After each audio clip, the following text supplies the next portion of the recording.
Welcome back to Mondays with Megan. In this video, I am going to talk about the phenomenon that I've noticed recently that I mentioned in the last video about the pattern I see in the enforcement of the woke ideology. I didn't actually notice this until I had come out of the woke ideology, and I know that I'm kind of starting and stopping through my story here, so we'll pick up on that.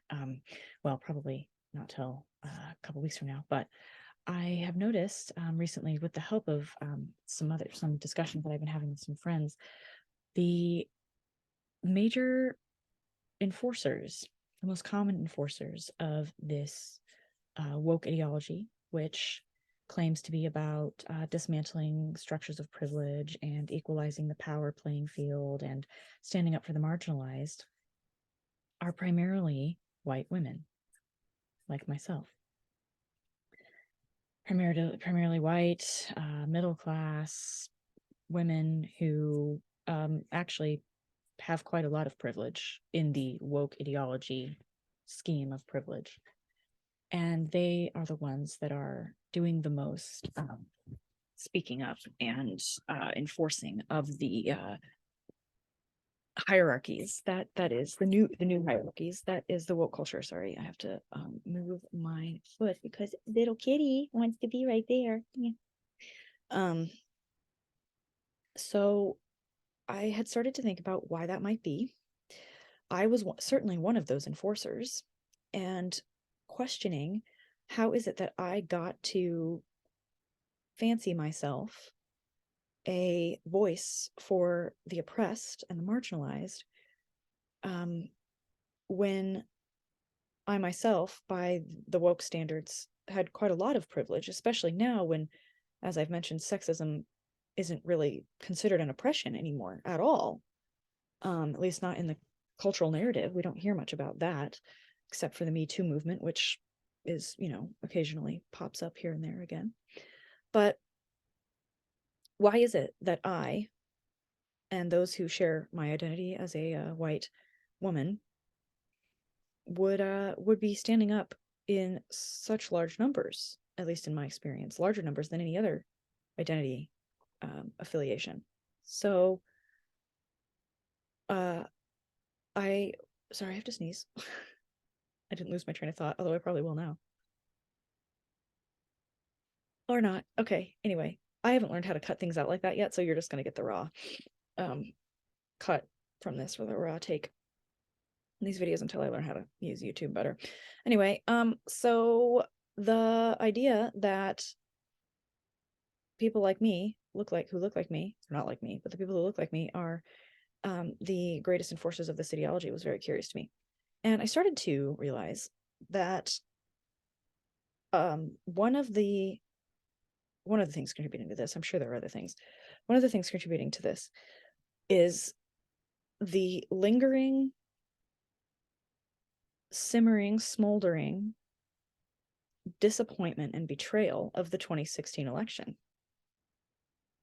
And I have already talked about the 2016 election for me personally, but in doing that video, actually, and in talking with others about, why is it that the major enforcers of the woke ideology are white women, not particularly marginalized, at least not even by the woke standards now.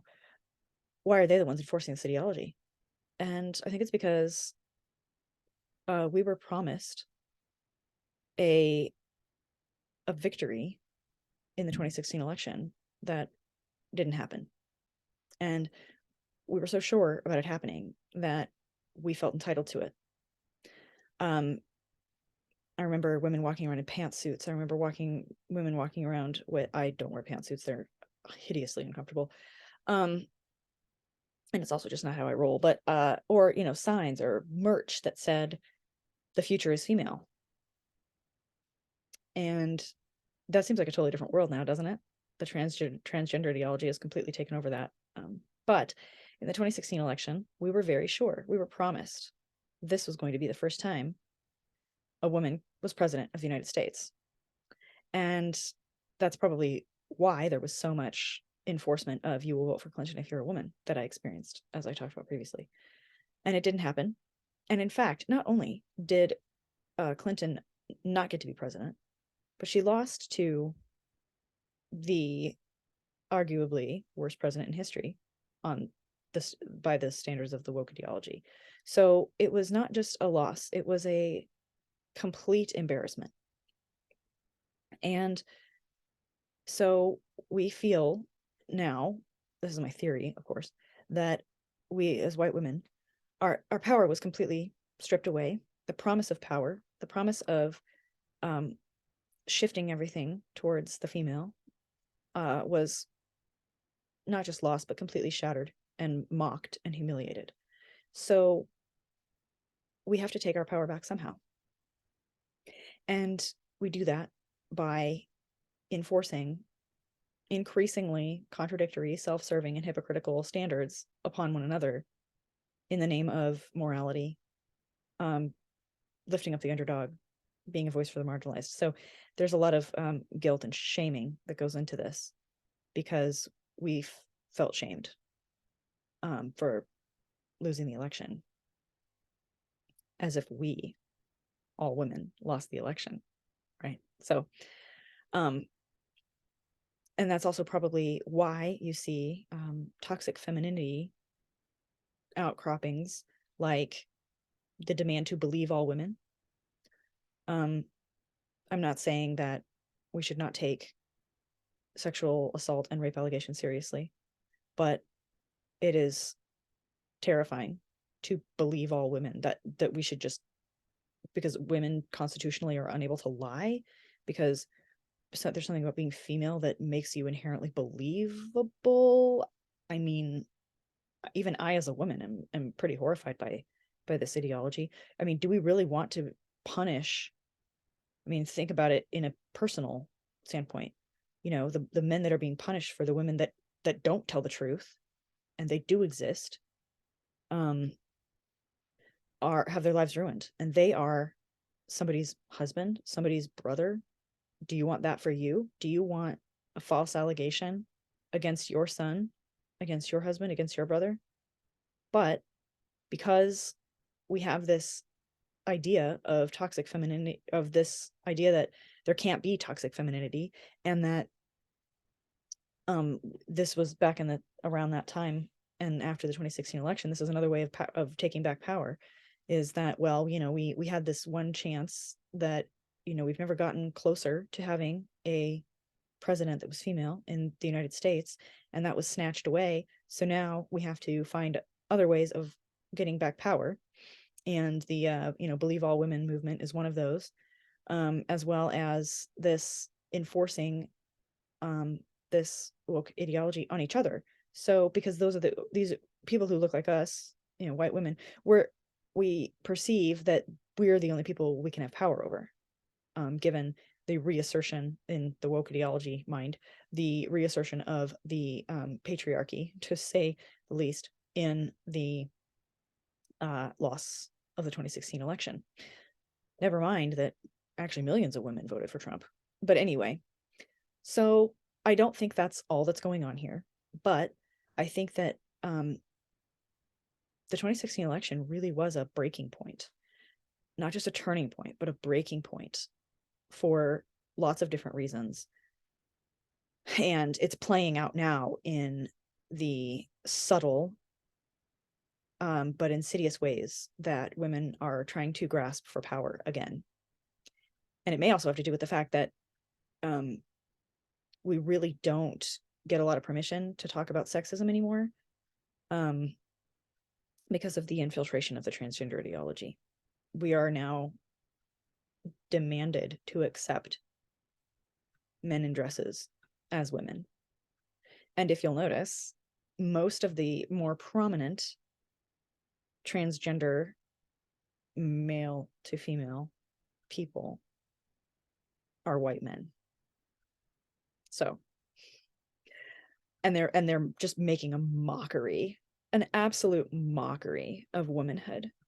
And we are demanded to just accept that. There's this one YouTube video that popped up in my feed for some reason, and it was a man using she, her pronouns that was sponsored by a tampon company, and he was going into women's restrooms saving the day by, offering feminine products to women, and as if like he's some hero, and like, oh, it's just so great to be able to provide this and to be able to serve women in this way. And I'm like, I have never asked for a feminine product in a public restroom ever. And I asked my friends, and none of them have either. So there's one that was like, okay, once maybe I needed that. More so, she said, what you need is somebody to hand you toilet paper.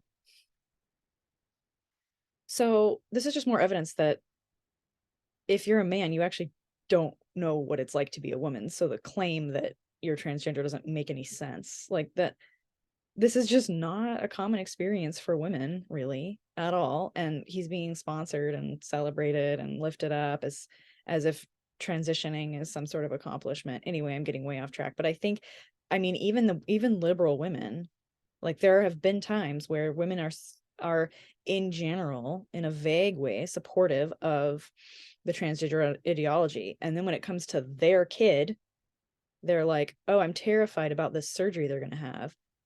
Right, because the Hippocratic Oath actually used to say, don't remove healthy tissue for a reason. And that's really what gender reassignment surgery is. So I know all of this is super offensive, and we'll see how much longer YouTube allows this, the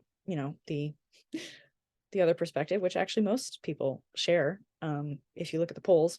Anyway, so I think there's this old simmering and smoldering from the 2016 election loss that we were promised would be a win as women. And I say we back because I was in the woke cult back then. And then now this low grade, constant mockery of womanhood, and that we are forced to accept things that aren't right. They just don't seem right. And even though there are liberal women who would say, oh yeah, I'm totally a trans ally, I state my pronouns as if they're part of my name, when you dig deeper, which I have because I am still in woke circles, yeah, no, they're uncomfortable with it, and they can't exactly name why until they're like, oh yeah, it does actually feel bad to me as a woman. And I've had many conversations with people like this, so I know the plural anecdote is not proof, but there are a number of things that are causing white women to enforce these pretty wacky ideologies onto each other. And I think the main source of this is the need for power, which makes sense if you're in the woke cult, because everything is construed in terms of power. All relationships are construed in terms of power, and which is, that's what critical race theory is, that's what gender theory is, that's what all of this is. Every relationship, from the individual to individual to the individual to society level, is all about power, which is Marxism. Anyway, so, and that's totally unbiblical, but and also it's really screwy, even if you don't subscribe to the Bible. That's a thing we'll get into later. But I think because I have sort of talked about the power hierarchy and dismantling structures of power in favor of the world's most stringent power hierarchy that we've ever seen. So there's that. I'd love to hear your thoughts on why it is that you think that white women are the ones doing the most enforcing, or if you disagree. This is just my experience that I've seen and that I used to do. There are actually, most of the pushback is not coming from like pushback against woke stuff. It's actually not coming from like white men. They've been so beaten down at this point that they've just given up. So there's that. But it's actually people of color that I've seen. So I know we're getting to some super controversial topics here, but love to hear from you what you think. I'm running a series on what the left gets right, because I am not about division, and there are some things that I have not abandoned, even though I've left the woke cult. Oh, yeah. What was that? Oh, big stretch. Big stretch. Yeah. Yeah. My Substack, or my Ghost, which is the censorship free version of Substack, at least for now, is at meganwildhood.com. You can sign up there. You can see my other subscription levels, and you can follow along with that newsletter. It's going to be twice a month, 1st and 15th, God willing. And be sure to follow me on BitChute and Rumble. Those are my alternative channels, backup channels for if and when I get canceled off YouTube. And that's it for this week. With Mondays with Megan, we are next week probably going to talk about something I mentioned in the last week's video. I was raised to hate America, but I don't anymore. So that's going to be an interesting topic. That's going to be more of my story, and I will see you next week. Okay, bye.